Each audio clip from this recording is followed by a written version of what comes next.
Halo, selamat pagi. Sebelumnya, perkenalkan nama saya Sonia Kekemenda Berutarigan, MPM 200910201. Saya dari kelas F dengan dosen pengampu yang terhormat Bapak Sumarlin Mangandar Marianus SSI MPD. Pada video kali ini, saya akan membahas mengenai penggunaan media sumber belajar, di mana materi yang akan saya paparkan yaitu yang pertama pengertian, yang kedua media sebagai alat bantu proses pembelajaran, yang ketiga media sebagai sumber belajar, yang keempat macam-macam media pembelajaran, yang kelima prinsip pemilihan dan penggunaan media, dan yang terakhir pengembangan dan pemanfaatan media sumber belajar. Pengertian. Kata media berasal dari bahasa Latin yaitu medius, yang secara harafiah yang berarti tengah, perantara, atau pengantar. Dalam bahasa Arab, media adalah perantara, yang disebut wasali, atau pengantar pesan dari pengirim kepada penerima pesan. Menurut Santoso S. Hamidjojo, media adalah semua bentuk perantara yang dipakai orang menyebar ide, sehingga ide atau gagasan itu sampai pada penerima. Sedangkan Asosiasi Teknologi dan Komunikasi atau AICT di Amerika memberikan batasan yaitu media sebagai segala bentuk dan saluran yang digunakan orang untuk menyalurkan pesan atau informasi. Kesimpulannya, media adalah segala sesuatu yang dapat digunakan untuk menyalurkan pesan dari pengirim ke penerima, sehingga dapat merangsang pikiran, perasaan, perhatian, dan minat siswa sedemikian rupa sehingga proses belajar terjadi. Dapat dipahami bahwa media adalah alat bantu yang dapat dijadikan sebagai penyalur pesan guna mencapai tujuan pengajaran. Media sebagai alat bantu proses pembelajaran. Media sebagai alat bantu dalam proses belajar mengajar adalah suatu kenyataan yang tidak dapat dipungkiri, karena memang gurulah yang menghendakinya untuk membantu tugas guru dalam menyampaikan pesan-pesan dari bahan pelajaran yang diberikan oleh guru kepada anak didik. Sadar bahwa tanpa bantuan media, maka bahan pelajaran sukar untuk dicerna dan dipahami oleh setiap anak didik, terutama bahan pelajaran yang rumit atau kompleks. Yang dimaksud alat bantu di sini adalah alat-alat yang digunakan oleh pendidik dalam menyampaikan bahan pendidikan atau pengajaran. Alat bantu ini berfungsi untuk membantu dan meragakan sesuatu dalam proses pengajaran. Alat bantu ini disusun berdasarkan prinsip bahwa pengetahuan yang ada pada setiap manusia itu diterima atau ditangkap melalui panca indera. Sebagai alat bantu, media mempunyai fungsi melicinkan jalan menuju tercapainya tujuan pengajaran. Hal ini dilandasi dengan keyakinan bahwa proses belajar mengajar dengan bantuan media mempertinggi kegiatan belajar anak didik dalam tenggang waktu yang cukup lama. Itu berarti kegiatan belajar anak didik dengan bantuan media akan menghasilkan proses dan hasil belajar yang lebih baik daripada tanpa bantuan media. Akhirnya, dapat dipahami bahwa media adalah alat bantu dalam proses belajar mengajar, dan gurulah yang mempergunakannya untuk membelajarkan anak didik demi tercapainya tujuan pengajaran. Media sebagai sumber belajar. Sumber belajar adalah segala sesuatu yang dapat dimanfaatkan oleh siswa untuk mempelajari bahan dan pengalaman belajar sesuai dengan tujuan yang hendak dicapai.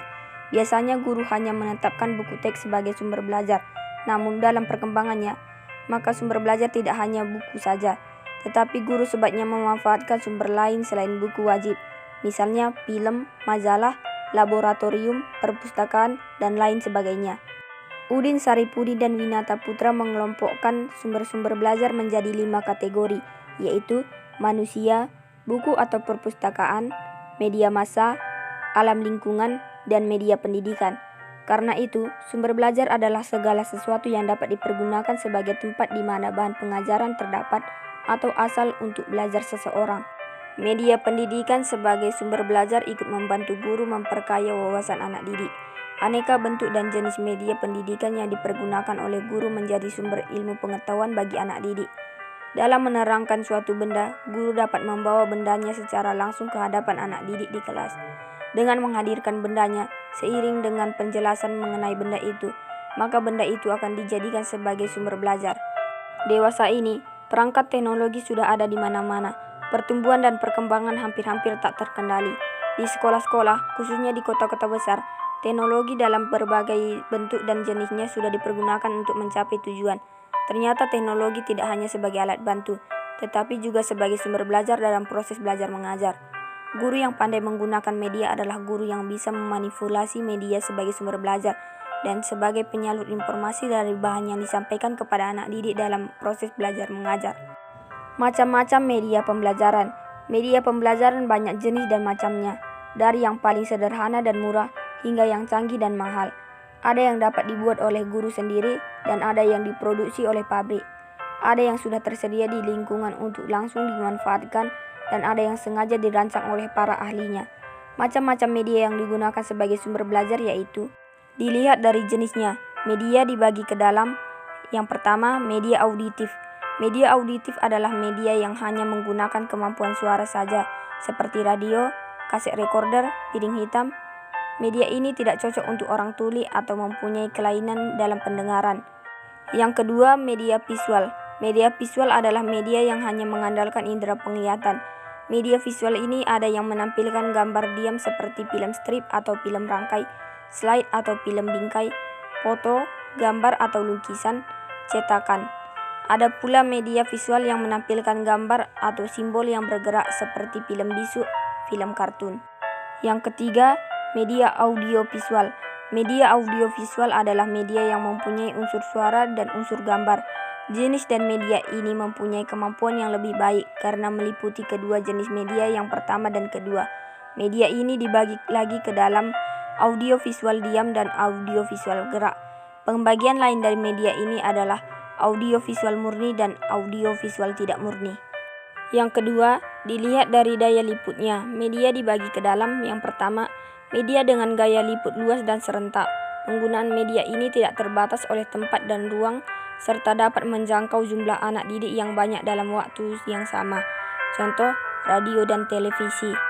Yang kedua, media dengan gaya liput yang terbatas oleh ruang dan tempat. Media ini dalam penggunaannya membutuhkan ruang dan tempat yang khusus.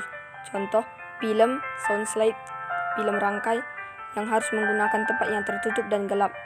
Yang ketiga, media untuk pengajaran individual. Media ini penggunaannya hanya untuk seorang diri. Termasuk media ini adalah modul berprogram dan pengajaran melalui komputer. Yang ketiga, dilihat dari bahan pembuatannya. Media dibagi ke dalam. Yang pertama, media sederhana, yaitu media yang mudah diperoleh dan harganya murah. Cara pembuatannya mudah serta penggunaannya tidak sulit. Yang kedua, media kompleks, yaitu media yang bahan dan alat pembuatannya sulit diperoleh serta mahal harganya. Sulit membuatnya dan penggunaannya memerlukan keterampilan yang memadai. Prinsip pemilihan dan penggunaan media. Seorang guru diharapkan dapat menentukan media pilihannya sesuai dengan kebutuhan pada suatu kali pertemuan. Jangan sampai penggunaan media menjadi penghalang proses belajar mengajar yang akan guru lakukan di kelas. Ketika suatu media akan dipilih dan dipergunakan, ketika itulah beberapa prinsip perlu diperhatikan dan dipertimbangkan para guru. Dr. Andus Sudirman N. mengemukakan beberapa prinsip pemilihan media pengajaran sebagai berikut.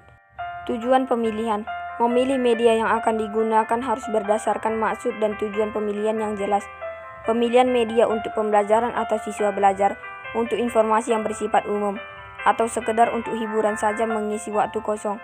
Lebih spesifik lagi, untuk pengajaran kelompok atau pengajaran individual. Tujuan pemilihan ini berkaitan dengan kemampuan berbagai media. Karakteristik media pembelajaran. Setiap media mempunyai karakteristik tertentu, baik dilihat dari segi kemampuannya, cara pembuatannya, maupun cara penggunaannya. Memahami karakteristik berbagai media pengajaran merupakan kemampuan dasar yang harus dimiliki guru dalam kaitannya dengan keterampilan pemilihan media pengajaran. Alternatif pilihan. Memilih pada hakikatnya adalah proses membuat keputusan dari berbagai alternatif pilihan. Guru bisa menentukan pilihan media mana yang akan digunakan apabila terdapat beberapa media yang dapat diperbandingkan. Sedangkan apabila media pengajaran itu hanya satu, maka guru tidak bisa memilih, tetapi menggunakan apa adanya.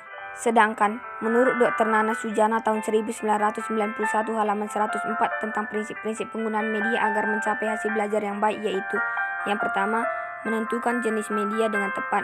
Yang kedua, menetapkan atau memperhitungkan subjek dengan tepat. Yang ketiga, menyajikan media dengan tepat.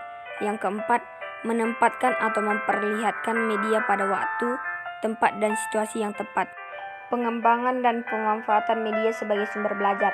Media pengajaran adalah suatu alat bantu yang tidak bernyawa. Alat ini bersifat netral. Peranannya akan terlihat jika guru pandai memanfaatkannya dalam belajar mengajar. Sebagai alat bantu dalam proses belajar mengajar, media mempunyai beberapa fungsi. Nana Sujana tahun 1991 merumuskan fungsi media pengajaran menjadi 6 kategori sebagai berikut. Yang pertama, Penggunaan media dalam proses belajar mengajar bukan merupakan fungsi tambahan, tetapi mempunyai fungsi sendiri sebagai alat bantu untuk mewujudkan situasi belajar mengajar yang efektif. Yang kedua, penggunaan media pengajaran merupakan bagian yang integral dari keseluruhan situasi mengajar. Yang ketiga, media pengajaran dalam pengajaran. Penggunaannya integral atau tidak terpisahkan dengan tujuan dari isi pelajaran. Yang keempat, penggunaan media dalam pengajaran bukan semata-mata alat hiburan, melainkan proses belajar supaya lebih menarik perhatian siswa. Yang kelima, penggunaan media dalam pengajaran lebih diutamakan untuk mempercepat proses belajar mengajar dan membantu siswa dalam menangkap pengertian yang diberikan guru. Yang keenam, penggunaan media dalam pengajaran diutamakan untuk mempertinggi mutu belajar mengajar. Sekianlah pemaparan saya kali ini. Atas perhatiannya, saya ucapkan terima kasih. Dan jika ada kesalahan kata dalam pengucapan dan penulisan, saya minta maaf. Jangan lupa like, share, komen, dan subscribe. Unika Jaya, Unika Smart.